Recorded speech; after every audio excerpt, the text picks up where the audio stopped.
Assalamualaikum and hello everyone. My name is Suzila binti Batin. My name is Atma Afisa binti Sumari. My name is Sasatu Syuhada binti Abdul Taib. My name is Nur Izzati Akma binti Nur Hisam. My name is Zamra Asmira binti Shamuddin. I will continue with the advantages to cedant. Greater proportion of the original premium is retained. Cedant not required to cede risk below its retention. Basically, retention means to keep or to withhold.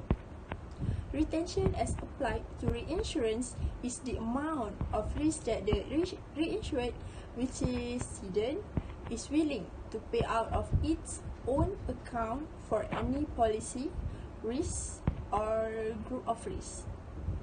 The proportion of risk that is retained and not ceded away to the reinsurer.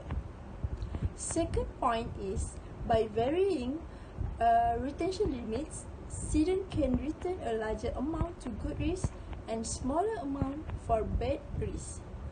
It will give benefit to the cedant, and cedant will not incur so many costs if bad risks occur.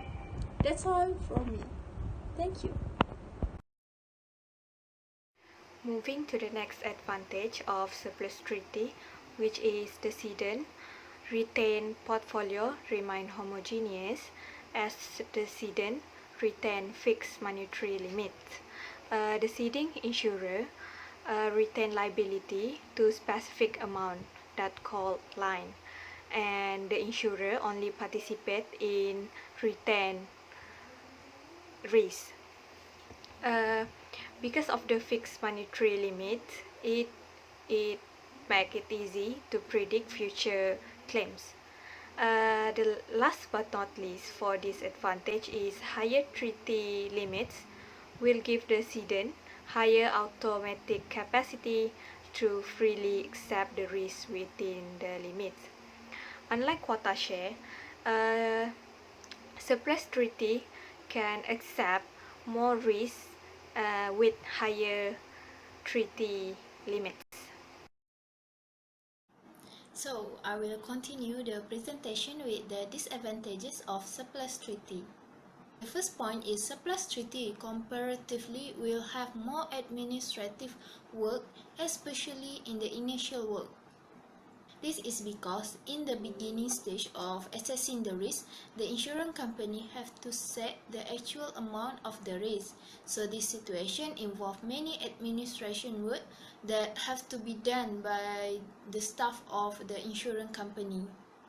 The insurance company will have to allocate, compute, and calculate for every retention for every individual risk under this policy, and this method relatively more expensive to use, and this method also not suitable for a new insurance company. Next, I will continue with the second and third disadvantages of surplus treaty. Firstly, inefficient to protect against catastrophic exposures. For big liability insurances or for protection against losses of catastrophic nature, other methods like excess of loss or stop loss arrangements are better suited. This meaning that the small company which cannot cover for a multiple layers, they need to reduce it so that they will not have to cover for the catastrophic exposures, as this method event is more expensive to use and involve a high amount of money. However, when there is a catastrophic risk that need to incur, the insurer will share the percentage amount of loss of surplus cover with the reinsurer, such as 70% covered by the insurer and the balance of 30% will be covered by the reinsurer. Secondly, need to watch for accumulation. Accumulation meaning that the risk of damages incurred in the same event. In other words, accumulation refers to the total combined risk that could be involved in a single loss event, which involving one or more insured perils. The reinsurer need to watch for the accumulation of damages incurred by covering only one damage of goods peril insured. This meaning that when there is a more than one loss of damages incurred in one event, the reinsurer will cover for the first damages only. For instance, in the flood event, which caused 3 machine damages. Machine A was damaged at 9 p.m., Machine B was damaged at 10 p.m., and Machine C was damaged at 11 p.m. So based on this case, the reinsurer will cover for the damage of Machine A only. That's all from me. Thank you. Hi and Assalamualaikum. My name is Hazatul Syuhada binti Abdul Taib. I'm from BA 2415A. I will explain about the disadvantages of surplus.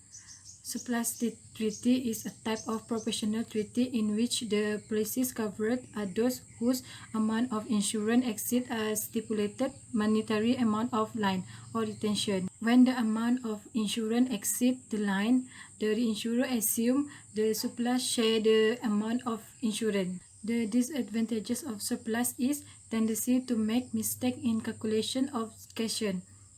For example, when the insurer calculate the claim, they always make mistake when the reinsurer check it.